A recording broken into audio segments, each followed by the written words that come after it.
Balik na po tag video kay wala na niubos na ang atong engagement. Nalinte na ni si Mita. Grabe kadaluay. Aning kamot ta kay wala gyud.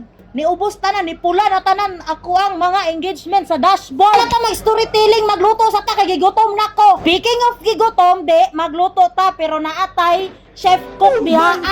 Kuan siya professional chef cook. Wida, kalayo-kalayo, naglupad-lupad na. Dapoy isa diri ang nag-atang. Video po na siya kay, tanawa.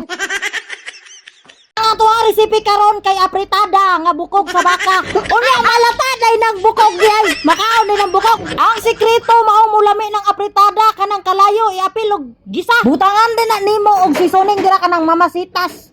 Basta mamasitas. Dili na mamasitas oyster sauce kun dili mamasitas powder. Apritada powder. Aw adubohon dayon na nato atuan na siyang imikos-mikos. Siyempre lain pog dili gisahon. Gisahon jud na. Ang buhaton na jud nimo anak ambak-ambako na nimo dira para mulami siyag maayo. Nasuko na jud ko diri kay wala na koy mabuhat pa kay niubos na akong engagement. Kayagot jud ko maayo. Mo na magluto tag lami. Ipadayon na nagmix-mix diha hantod sa muuga na siya dira ang magmantika na. Butang dayog daghan kay tubig tagaliog. Kaning naw nga ni wala pa ni tulog. Kay kuno wa daw sa kalimot sa gabuto-buto. Pagkahuman butangan nimo og tubig ibutang sa pressure cooker para malata ang bukog. Isabay ra naglunod ang green peas, patatas, carrots og bell pepper diha para mahuman na. Pag maluto na gani siya, mangaon na dayon. Lang jud mangaon. Kaysa ipakaon ako nagmiming tanan. Makakaon mo. Pero guys, human na. Human na kog luto.